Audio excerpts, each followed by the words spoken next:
अस्सलामुअलैकुम, मेरा नाम है ज़ैन मुख्तार और आप मेरा YouTube चैनल अंदर की बात विद ज़ैन मुख्तार देख रहे हैं। अगर आप मेरे YouTube चैनल पर नए हैं तो सब्सक्राइब के बटन को प्लीज़ ज़रूर प्रेस कीजिएगा ताकि आप तक मेरी वीडियोज़ और व्लॉग्स बर वक्त पहुँच सकें। आज के व्लॉग के अंदर जो मुख्तलिफ़ चीज़ें मैं आपके साथ डिस्कस करूँगा उनमें सबसे पहले एक जो चीज़ है, जो ख़बर है वो कुछ ज़्यादा अच्छी नहीं है पाकिस्तान तहरीक इंसाफ के लिए। ये ख़बर इसलिए बुरी है कि पिछले साल सितंबर और अक्टूबर के महीने में कंटेम्प्ट की कुछ प्रोसीडिंग्स जो हैं वो चीफ़ इलेक्शन कमिश्नर के ख़िलाफ़ जो ज़बान इस्तेमाल की थी इमरान खान साहब ने और कुछ और लीडर जिनमें फवाद चौधरी साहब और असद उमर साहब का नाम शामिल है, तो वो जो है चैलेंज की हुई थी पाकिस्तान तहरीक इंसाफ ने मुख्तलिफ हाई कोर्ट्स के अंदर पाकिस्तान में। और एक और चीज़ जो कंटेंशन थी पाकिस्तान तहरीक इंसाफ की, तो जो सेक्शन 10 है 2017 की इलेक्शन एक्ट का, पीटीआई के मुताबिक ये कॉन्ट्रडिक्ट करता है पाकिस्तान के 1973 के आइन को। दूसरी जानिब इलेक्शन कमीशन ऑफ पाकिस्तान का ये कहना था कि ये तमाम जो मुख्तलिफ जगहों पर चैलेंज हुआ है हाई कोर्ट्स के अंदर पीटीआई की जानिब से, इन तमाम को जो है वो कंसोलिडेट किया जाए, एक ही जगह किया जाए। तो जो हमारी अदालत है पाकिस्तान की सबसे बड़ी, सुप्रीम कोर्ट ऑफ पाकिस्तान, उसने ये डायरेक्टिव दिया था तमाम हाई कोर्ट्स को कि इन तमाम मामलात को जल्द अज जल्द सॉर्ट आउट कर दिया जाए। और आज ये जो 3 रुकनी बेंच है, justice Umar Ata Bandial chief justice जो हैं, उसके अलावा जस्टिस अतर मिनुल्लाह और जस्टिस आयशा मलिक, तो ये इस को सुन रहे थे। और एक चीज़ जो इसमें वाजे की गई, बताया गया अदालत की तरफ से कि हाई कोर्ट्स ने इलेक्शन कमीशन ऑफ पाकिस्तान को कंटेम्प्ट प्रोसीडिंग्स करने से नहीं रोका, बल्कि जो पीटीआई कंटेंट कर रही है, यानी जो पीटीआई कह रही है, वो सिर्फ ये कह रही है कि जिस शख्सियत ने ये कंटेम्प्ट नोटिस जारी किए हैं उसकी इनकॉम्पिटेंस, यानी उसके ऊपर सवाल किया जा रहा है, इलेक्शन कमीशन ऑफ पाकिस्तान की ज़ात के ऊपर नहीं।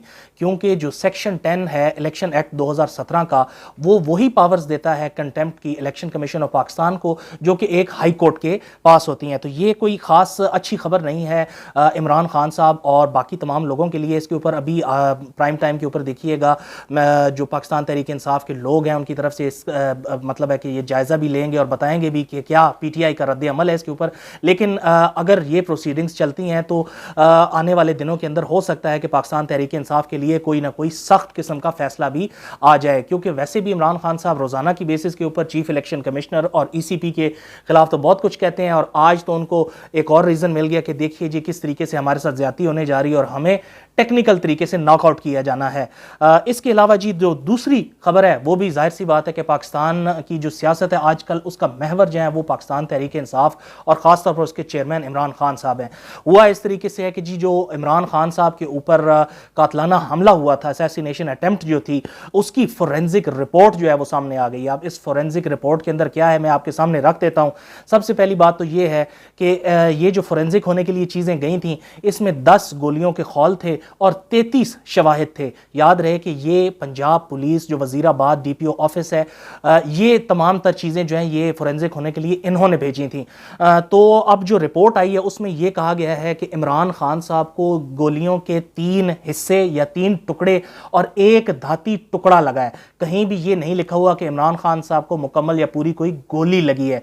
3 धाती टुकड़े और माफ़ी चाहता हूँ 3 गोलियों के टुकड़े और एक धाती टुकड़ा लगा है। जिसके साथ साथ ये भी बताया गया है कि जो बाकी सारी की सारी चीज़ें हैं वो भी पुलिस ने ही फोरेंसिक होने के लिए भेजी थी, और जिना हॉस्पिटल का जो मेडिको लीगल रिपोर्ट है वो भी फोरेंसिक के लिए भेजी गई थी। अब यहाँ पर सवाल ये उठता है कि खान साहब ने तो कहा था कि 3 तरफ से फायरिंग हुई है, जबकि इस रिपोर्ट में कहा जा रहा है कि कंटेनर की बाएं जानिब से फायरिंग हुई है। हमने ये भी सुना कि जनाब एक जो शख्स हैं जिनको हम सब जानते हैं कि वो गवर्नर सिंध थे, उनके कपड़ों से सुना गया, इमरान खान साहब ने खुद कहा कि उनके कपड़ों से 4 गोलियां निकली हैं। कैसी गोली थी जो लोगों को तो मार देती है लेकिन उनके कपड़ों में गायब हो गई। उसके अलावा और बहुत कुछ हो गया। तो ये मेरे ख्याल से ये जो एक अटेम्प्ट थी उंगली कटाकर शहीद होने वाली और अपनी रेलेवेंस को मजीद बढ़ाने के लिए और लोगों की हमदर्दी हासिल करने के लिए, अब चूंकि सूबा भी अपना है और फोरेंसिक भी वहीं पर खुद ही करवाया है, तो देख लीजिए कि ये क्या सब कुछ सामने आ रहा है। ये सारी की सारी चीज़ें जो हैं इमरान खान साहब की जितनी भी बातें होती हैं ना, उनकी जो शेल्फ लाइफ होती है वो 2 से 3 माह मैक्सिमम होती है। क्योंकि उसके बाद 2 काम होते हैं। एक, इमरान खान साहब या तो उन बातों से खुद ही मुड़ जाते हैं, यू टर्न ले लेते हैं, या वो बातें झूठी साबित हो जाती हैं। तो बहरहाल नवंबर 3 को ये मामला हुआ था और आज देख लीजिए कि तकरीबन 1 से 1.5 माह के अंदर अंदर जो है ये बात जो है ये भी कुछ ऐसी साबित होगी। हम ये नहीं कह रहे कि उनको जख्म नहीं हुए, बेशक उनको जख्म हुए, लेकिन इसको जिस जिस तरीके से पेश किया गया वो भी हमारे सामने है। अब आने वाला वक्त बताएगा कि क्या ये तमाम चीज़ें जो थी और ये सब कुछ जो था, क्या ये भी तो स्टेज्ड नहीं था। अब मूव करते हैं जी तीसरी खबर की तरफ, और मैंने आइंदा से इस सेगमेंट का नाम रख दिया है रोज़ की डोज़। तो रोज़ की डोज़ के सिलसिले में जो आज पहली चीज़ जो मैं आपके सामने पेश कर रहा हूँ वो है कि इमरान खान साहब जिस तरीके से रोज़ाना लोगों से बातचीत करते हैं, अगर कुछ ऐसा मौका न बन पाए जिसमें 50-100 लोग उनके सामने ना हो तो फिर वो खिताब किया करते हैं। तो आज वो 2012-13 की जो पॉलिटिक्स उनकी थी वाइट पेपर्स वाली, जिस ज़माने में शीरी मज़ारी साहिबा और इस तरह के जो एकेडमिक्स थे जो उनके साथ थे और जो उनको बताते थे कि शायद वेस्टर्न डेमोक्रेसी के अंदर जो है ये वाइट पेपर जारी करने से कोई बड़ा काम हो जाता है, तो पीटीआई भी यही काम किया करती थी सन 2012-2013 में। तो आज जब कुछ और नहीं मिला तो खान साहब ने एक वाइट पेपर जारी किया, और उस वाइट पेपर जो पीटीआई ने जारी किया है उस सिलसिले में खान साहब ने वीडियो लिंक खिताब किया। खिताब के अंदर क्या खान साहब ने कहना था वही सारी बातें हैं जो पिछले 7-8 माह से कह रहे हैं। इनफैक्ट ज़रा थोड़ी सी अपडेट हो गई हैं पिछले 2 माह के अंदर। एक तो खान साहब की ऑब्सेशन है जनरल रिटायर्ड कमर जावेद बाजवा साहब। कोई भी बात हो इमरान खान साहब की और उसके अंदर बाजवा साहब का जिक्र ना हो, ऐसा हो नहीं सकता। मैं अपने गुज़श्ता व्लॉग्स के अंदर कह चुका हूं कि खान साहब is a master of propaganda, और अब वो जिस तरीके से लोगों के जहनों के अंदर जनरल रिटायर्ड कमर बाजवा का नाम उतारना चाह रहे हैं और जिस तरह इसके ऊपर खेल कर वो अगले इलेक्शन के लिए कुछ चीज़ें पक्की करना चाह रहे हैं और कुछ गेंस लेना चाह रहे हैं, ये सब हमारे सामने है। इसके लिए बस थोड़ा सा जो है आपको इम्पार्शल होकर चीज़ों को देखने की ज़रूरत होती है। तो बहरहाल आज उन्होंने कहा कि शहबाज शरीफ जो है वो एक्सपोज हो गया है, और जनरल बाजवा जो है वो एक्सटेंशन से मिलने के बाद जो है वो उनका तो रवैया ही और था। और फिर उन्होंने कहा जी कि अगर पाकिस्तान में कोई भी शख्स chief of the army staff बनता है तो जब उसके पास ये तमाम ताकत आती है तो वो तो बिल्कुल एक दूसरा ही इंसान बन जाता है। तो इसके साथ साथ उन्होंने हल्की सी चोट नए आर्मी चीफ के ऊपर भी करा दी कि अब आपके पास भी वही सारी ताकत है और आप भी अपने आप को गालिबन अकले कुल समझते हैं। फिर खान साहब ने वो पुरानी घिसी पिटी जो बातें हैं उनको रिवाइज़ किया। लेकिन आज एक नई बात जो थी वो ये थी कि पाकिस्तान की तारीख का सुनहरी तरीन दौर आज इमरान खान साहब ने ये कह दिया है, और आज के बाद हम सब लोगों को ये बात मान लेनी चाहिए कि इमरान खान साहब का 2018 से लेकर 2022 के अव्वल तक का दौर जो है खान साहब के मुताबिक पाकिस्तान का सुनहरी तरीन दौर था, जिसमें तरक्की 5.5 से 6% तक हो रही थी जीडीपी जो हमारा है, और उसके अलावा 50 से 55 लाख नौकरियां लोगों को मिली थी। वो अलग बात है कि ये नौकरियों की जो हैयत है वो क्या थी, मतलब वो खला में थी या कहाँ थी, या मजदूरियों को ये जो है जो आम लोग नौकरियां करते थे नौकरियां छोड़कर टैक्सी चलाने लग गए, बाइक्स चलाने लग गए या मजदूरी करने लग गए, क्या उसको ये एडिशन ऑफ जॉब्स समझते हैं? बहरहाल ये सारी बातें की। उसके अलावा खान साहब ने कहा कि देखिए किस तरह पिछले 8 माह के अंदर तकरीबन 7.5 लाख लोग पाकिस्तान छोड़ के चले गए हैं। हमारे दौर के अंदर तो जो है वो बहुत ही कमाल था और पाकिस्तान की तरक्की का सुनहरी तरीन दौर था। तो ये है बेसिकली खान साहब के आज के जो वाइट पेपर है ये उसका खुलासा। तो खान साहब ने आज के दिन का जो है वो कोटा मुकम्मल कर लिया। अब देखते हैं कि कल के लिए उनके शेड्यूल में क्या चीज़ें हैं वो क्या सामने लेकर आएंगे। इंशाअल्लाह ताला वो भी आपके सामने हम ज़रूर लेकर आएंगे जैसे ही खान साहब कुछ फरमाएंगे।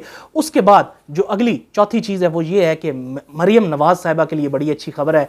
पाकिस्तान के प्राइम मिनिस्टर मियां मोहम्मद शहबाज शरीफ और पार्टी के प्रेसिडेंट भी हैं वो मुस्लिम लीग नून के, आज उन्होंने मरियम नवाज़ शरीफ साहिबा को सीनियर वाइस प्रेसिडेंट के ओहदे के ऊपर तैनात कर दिया है, और उन्होंने ये जो हुक्मनामा जारी किया साथ ही उन्होंने कहा है कि उस हुक्मनामे में लिखा हुआ है to reorganise the party on all levels.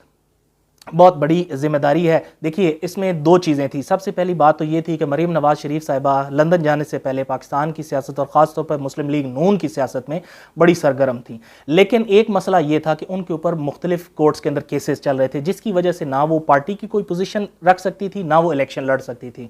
Courts की तरफ से इन केसेस को ख़त्म जब किया गया है तो अब उनके पास एक क्लीन चिट है, और आज ये जो ऐलान किया गया है ये अगले इलेक्शंस के लिए आप समझ सकते हैं कि जो तैयारियां शुरू की गई हैं पाकिस्तान मुस्लिम लीग नून की जानिब से, ये उसकी जानिब एक बड़ा अहम कदम है। मरीम नवाज साहिबा की अब जिम्मेदारी ये होगी कि वो किस तरीके से पार्टी को ऑर्गेनाइज करती हैं, मतलब प्रोविंस के लेवल के ऊपर और फिर मुल्की लेवल के ऊपर। ये आने वाले दिनों में पता चलेगा कि किस तरीके से जो है मरीम नवाज साहिबा जो है वो सियासत में वापस आती हैं। आजकल कुछ खामोशी उनकी तरफ से है क्योंकि वो पाकिस्तान में नहीं है। जैसे ही वो पाकिस्तान, अब तो ये भी इंतज़ार रहेगा कि कब वो पाकिस्तान आती हैं और अपनी जिम्मेदारियों को संभालती हैं। अच्छा जी, जो नेक्स्ट चीज़ है वो है आज जो वफाकी हुकूमत है, जो पीडीएम की हुकूमत है, इसके कुछ वज़रा ने, शहरी रहमान साहिबा थी, खुर्रम दस्तगीर साहब थे और ख्वाजा आसिफ साहब जो है वो ये प्रेस कॉन्फ्रेंस लीड कर रहे थे। इस प्रेस कॉन्फ्रेंस के अंदर कुछ अहम ऐलानात किए गए हैं। मुल्क के अंदर जो माशी जो बहरान है उसके हल के लिए एक एनर्जी कंजर्वेशन का प्लान जो है वो दिया गया है। वो इस वजह से दिया गया है क्योंकि जो हमारा एनर्जी सेक्टर है इसका जो गर्दिशी कर्जा है, क्योंकि ये अब हमारे सामने कुछ ऐसी चीज़ें हैं, कुछ ऐसे फैक्ट्स हैं जो आम आदमी की समझ से बाहर होते हैं। बहरहाल कुछ फिगर्स हैं जो मैं आपके सामने रखता हूँ। गर्दिशी कर्जा जो हमारे एनर्जी सेक्टर का है वो तकरीबन 2400 अरब से ज़्यादा हो चुका है। तो इन तमाम चीज़ों को मीट करने के लिए, बिजली प्रोड्यूस करने के लिए जाहिर सी बात है खाम तेल की ज़रूरत है, और खाम तेल को ख़रीदने के लिए हमारे पास पैसे नहीं हैं, डॉलर्स नहीं हैं। तो हमने क्या करना है, बचत करनी है। वो बचत किन जगहों से होगी, किन सेक्टर्स से होगी, वो आज बताया हुकूमती वज़ीरों ने। सबसे पहले तो उन्होंने ये कहा कि हुकूमत के तमाम जो दफातर हैं और जितनी भी बिल्डिंग्स हैं वो एक तो एनर्जी कंजर्वेशन प्लान के ऊपर चला करेंगी और जो अल्टरनेटिव एनर्जी सोर्सेज हैं उनके ऊपर शिफ्ट करेंगी अगले जून तक। दूसरी चीज़ उन्होंने ये कही कि पाकिस्तान के अंदर जिस तरह पंखे मैन्युफैक्चर होते हैं तो उनके बहुत सारे आइटम्स जो हैं वो इंपोर्ट किए जाते हैं, और जो पंखे पाकिस्तान में मैन्युफैक्चर हो रहे हैं वो 120 और 130 वाट पर चल रहे हैं। तो वज़ीर साहब का ये कहना है कि ऐसी तमाम इंपोर्ट्स के ऊपर जो है वो ज़्यादा से ज़्यादा ड्यूटी लगाई जाएगी ताकि वो पंखे जो 60 से 80 वाट तक चल सकते हैं वो मैन्युफैक्चर किए जाएं। इसके अलावा जो बल्ब मैन्युफैक्चरिंग फैक्ट्रियाँ हैं वो बहुत सारा खाम जो माल है वो बाहर से मंगवाते हैं, उसके ऊपर भी बहुत ज़्यादा जो है वो ड्यूटीज़ लगानी है। साथ ही साथ एक अहम तरीन ऐलान ये किया गया है कि मार्केटों को 8:30 बजे और जो शादी हाल हैं वो 10 बजे बंद कर दिए जाएंगे। आज की जो कैबिनेट मीटिंग थी उसके बारे में वज़ीर साहब ने कहा कि आज वो पर्दे हटाकर और जो सूरज की रोशनी है उसके अंदर की गई। बहरहाल ये वो इमरजेंसी मेजर्स हैं कि जिनसे हुकूमत एम कर रही है कि 60 से 65 अरब रुपए जो हैं वो सेव किए जा सकेंगे। अब देखते हैं कि हुकूमत इसके अंदर किस हद तक कामयाब होती है, क्योंकि ऑल पाकिस्तान अंजुमन ताजरान जो है उसने बिल्कुल यकसर इसको जो है वो मुस्तरद कर दिया और उन्होंने कहा है कि अगर आपने बचत करनी है तो आप तेल और बाकी जो खर्चे ब्यूरोक्रेट्स और वज़रा के हैं उनको कम करें। हमारी जो दुकानदार हैं और जो कारोबारी लोग हैं, अगर आप इसको रोकेंगे तो हम इसको बिल्कुल भी जो है वो नहीं मानेंगे और 8:30 बजे बंद करने के ऊपर अमल भी नहीं करेंगे। तो देखते हैं कि हुकूमत किस तरीके से अपनी रिट कायम रखती है और ये काम करवाती है। सदर साहब से भी रब्ता किया गया है। ख्वाजा आसिफ साहब ने कहा कि ये तमाम ब्रीफिंग सदर साहब को दी गई है और उनको कहा गया है कि पंजाब और खैबर पख्तूनख्वा के अंदर इन चीज़ों के ऊपर अमल दरामद करने के लिए अपना किरदार अदा करें। ये तो हो गई पाकिस्तान के जो एनर्जी के मसाइल हैं और इकॉनमी के मसाइल हैं। आखिर में जिस चीज़ के ऊपर बात करनी है वो ये है कि एक बड़ा ही क्या कहना चाहिए नोटोरियस कैरेक्टर है सोशल मीडिया के ऊपर, ख़ासतौर पर ट्विटर के ऊपर। उसका नाम है जी आदिल राजा। क्लेम करता है कि वो पाकिस्तान आर्मी का मतलब है कि मेजर है और रिटायर्ड है। तो ये भाई साहब जो हैं होते तो पाकिस्तान में हैं नहीं।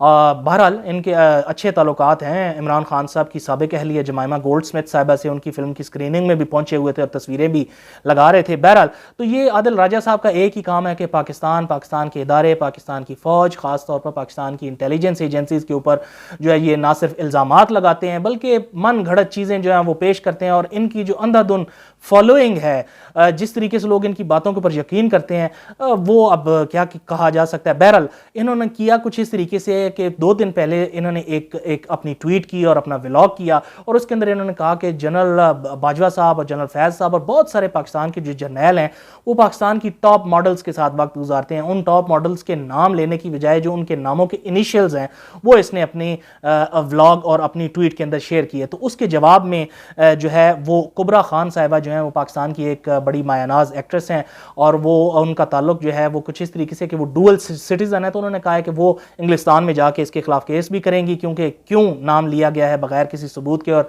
ये मड स्लिंगिंग है, ये कैरेक्टर असैसिनेशन है, ख़ासतौर पर ख़वातीन को निशाना बनाना।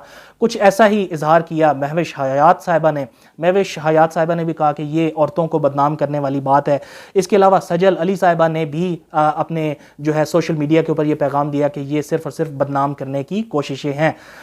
बात सिर्फ और सिर्फ करने वाली ये है कि ये जो पूरी एक ब्रिगेड तैयार हुई है पिछले 4 से 5 साल के अंदर, जो सेल्फ राइटियस ब्रिगेड है, जो समझती है कि जो बातें इनको मालूम है वही सच हैं और जो बातें ये कैरी करते हैं उन अकाउंट से जिनकी फॉलोइंग है ये उनको सच समझते हैं, फैक्ट बेस्ड बातें समझते हैं, बजाय इसके कि उसके ऊपर रिसर्च की जाए और ये देखा जाए कि क्या ये बातें वाकई सच हैं या नहीं हैं।